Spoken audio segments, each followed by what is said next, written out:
A large family was clearly a big challenge for very humble people who were dairy farmers, and the father bought a tractor, a steel-rimmed tractor, kerosene-driven tractor, and a baling machine, and would send his boys out for sharecropping.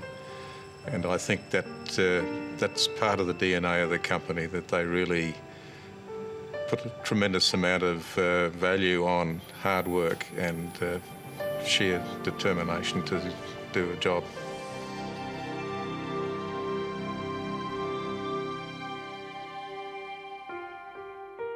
When World War II came, they'd already amassed quite a bit of equipment for their road building contracts, and they were an attractive target for both the Australian government and the US forces for building emergency airstrips around Queensland in the outback.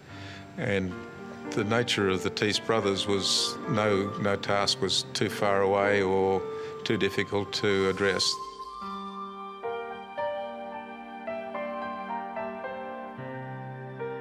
Thiess were the first Australian contracting company to be given work. And the rest is history.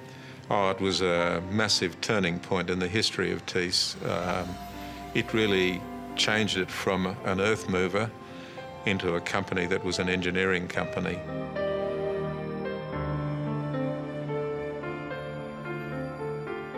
Sir Leslie was clearly the leading entrepreneur out of all of the brothers, the ultimate entrepreneur, and the one who, quite apart from any sort of technical aspects, was always never afraid to say, well, look, don't tell me why I can't do this, but always tell me how I can achieve the goals that I want.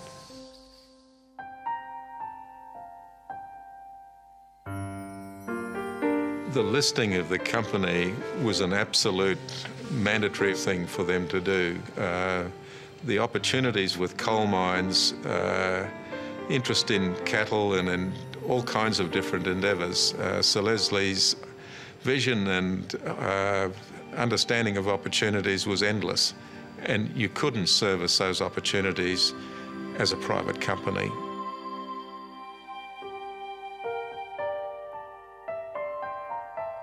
When you talk about Thiess's role in dam construction, it really is synonymous with all of the major water retaining structures in the state, whether it's Mackay, Proserpine, or Woonga Dam at Gladstone.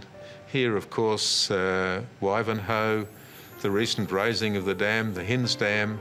There is just an amazing footprint of water retaining structures where the Thiess company has left its mark.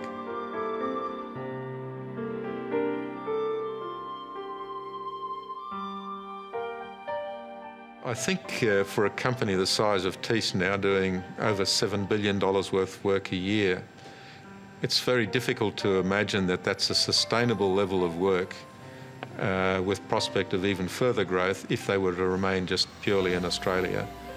I think the character and the culture of the company is forever embedded and rooted in Queensland. And I'd like to think no matter what happens, it will always remain that.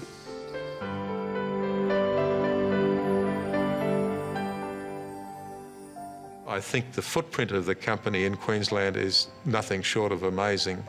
Whether it's the dams that were built or the highways, you could go around the state many times just with all the roads and bridges that have been constructed by the company over the years.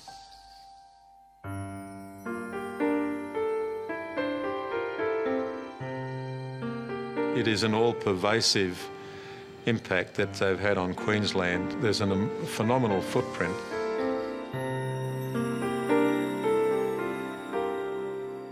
If you have a look back, Sir Leslie, what he did in pioneering trade with Japan, what a fantastic, powerful legacy that is. It's almost forgotten now, but starting with a contract to ship 3.4 million tonnes of coal over 7 years, and that was written up in the headlines of the nation's newspapers as a monumental step.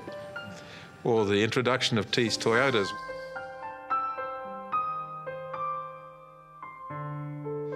There are vast opportunities still that lie ahead, and I think Thiess will play its part very confidently.